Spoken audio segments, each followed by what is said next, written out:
Baik, bismillahirrahmanirrahim. Assalamualaikum warahmatullahi wabarakatuh. Alhamdulillahilladzi arsala rasulahu bil huda wa dinil haqqi liyudhhirahu ala dini kulli wa kafa billahi syahida. Asyhadu an la ilaha illallah, asyhadu anna Muhammadar Rasulullah. Allahumma shalli wa sallim ala Muhammad wa ala ali Muhammad. Para saudara yang dirahmati Allah Subhanahu wa taala, alhamdulillah, puji syukur milik Allah Subhanahu wa taala. Semoga kita senantiasa diberikan kesehatan serta diberikan rezeki dan senantiasa diberikan petunjuk oleh Allah Subhanahu wa taala dalam menjalani hari-hari di hari pandemi ini. Salat serta salam senantiasa marilah kita sampai curah limpahkan kepada baginda Muhammad sallallahu alaihi wasallam. Alhamdulillah, pada kesempatan yang mulia ini insyaallah kami akan membahas sedikit hadis dari Abu Hurairah radhiyallahu an. Beliau meriwayatkan hadis tentang jarak atau besarnya bumi dengan langit serta alam semesta, bagaimana menurut penjelasan baginda Muhammad SAW. Baiklah, dari percakapan tersebut Rasul SAW menggambarkan bagaimana bumi ini sebesar apa apabila bumi ini dibandingkan dengan langit yang pertama atau yang kita kenal sekarang ini universe, ya, alam semesta.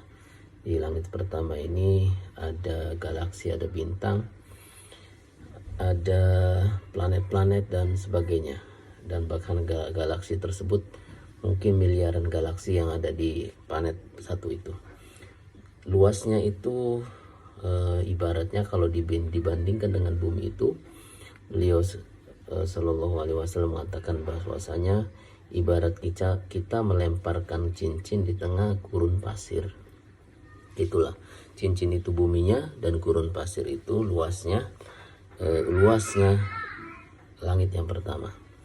Terus bagaimana luas bumi dan langit yang pertama ibarat dibandingkan dengan langit yang kedua pun sama luas bumi dengan langit yang pertama dibandingkan dengan luasnya langit yang kedua. Luas bumi dan langit yang pertama dibandingkan dengan luas langit yang kedua itu ibarat cincin yang dilemparkan ke tengah gurun pasir, seperti itu.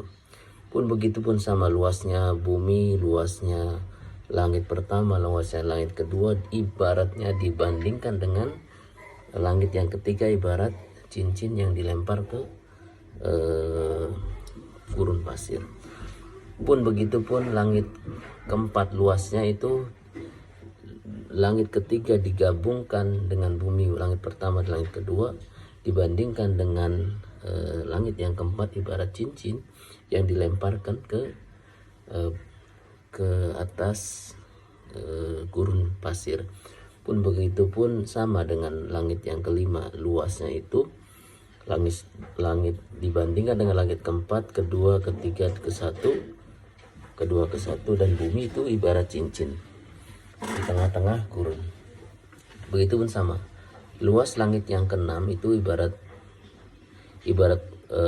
dibandingkan dengan langit yang kelima, keempat, ketiga, kedua, ke satu dan bumi digabungkan jadi satu, digabungkan dengan langit yang keenam itu ibarat cincin yang dilempar di atas gurun pasir.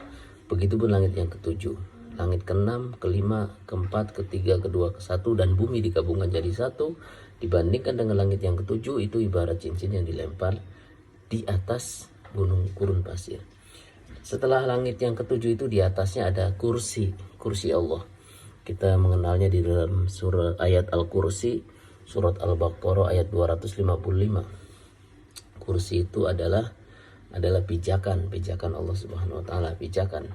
Jadi luasnya kursi dibanding dengan 7 lapis langit dan bumi itu ibarat ring atau ibarat cincin yang dilempar di atas gurun. Di atas kursi itu ada air.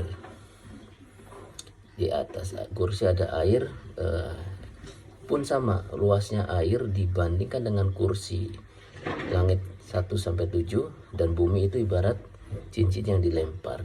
Nah, setelah itu di atas air itu ada arsi Allah Subhanahu wa taala atau ars.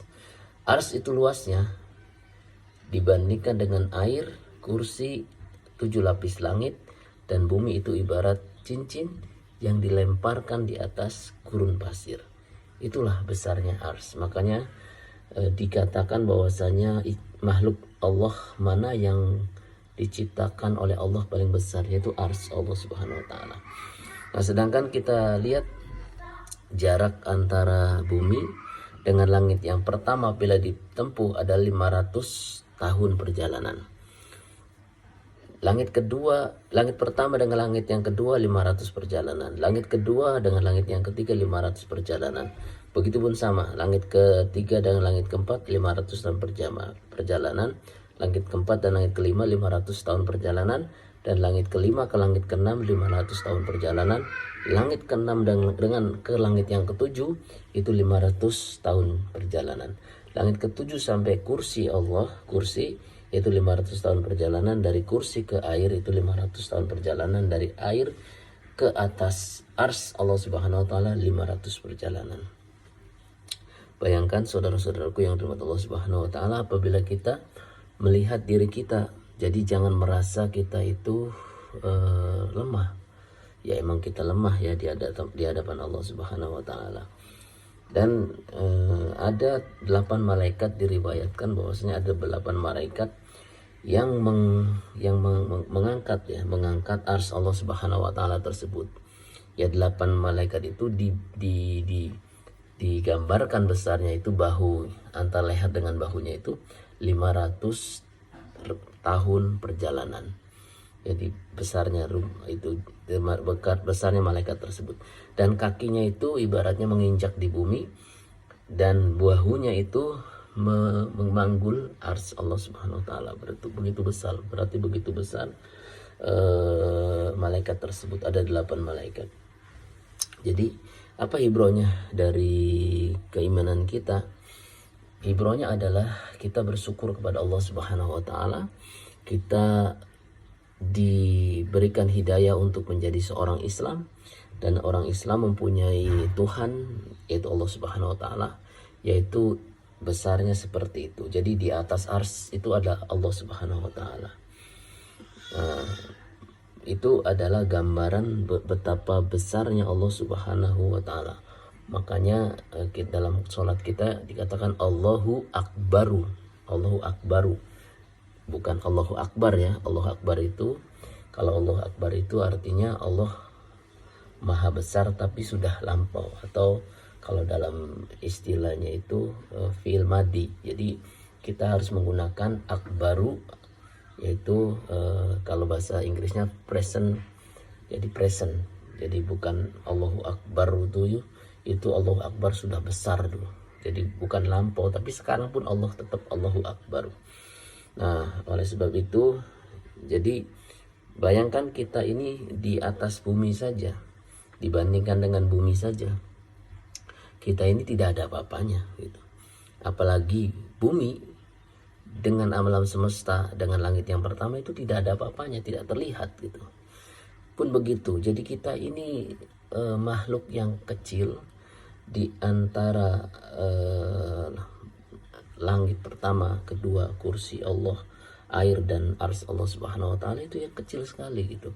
Makanya apabila kita mengharap kepada sesuatu hal yang besar, itu Allah Maha mendengar dan Allah Maha mengabulkan. Ini ibarat kami berikan contoh saja. Ini buminya, langit pertama, langit kedua, langit ketiga, langit keempat, kelima, keenam, ketujuh.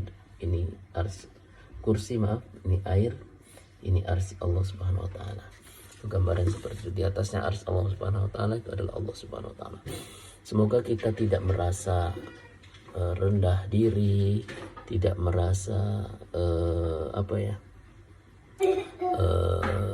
wah kita ini nggak ada apa-apanya. Emang kita nggak ada apa-apanya di atas bumi ini, tapi jangan takut terhadap ciptaan Allah gitu. Bahkan dari ars Allah Subhanahu wa taala dan ke bumi itu ciptaan Allah. Kalau mana yang paling mulia ciptaan Allah? Manusia ini ciptaannya paling mulia. manusia ciptaan yang paling mulia dan paling dimuliakan oleh Allah Subhanahu wa taala. Tetapi manusia ini akan menjadi ciptaan yang paling mulia, lebih mulia daripada malaikat apabila manusia tersebut menggunakan akalnya. Itulah yang membedakan manusia dengan ciptaan Allah yang lainnya, bukan dengan binatang. Tetapi pada saat manusia tidak menggunakan akalnya dalam rangka untuk menyembah, beribadah kepada Allah Subhanahu wa taala, maka dia lebih rendah daripada binatang. Nah, itu. Insya Allah itu saja penjelasan tentang besar jarak dari bumi sampai ke arsy Allah Subhanahu wa taala. Semoga bermanfaat dan semoga menambah keimanan kita kepada Allah Subhanahu wa taala. Billahi wa taufiq wal hidayah wal afu minkum. Assalamualaikum warahmatullahi taala wabarakatuh.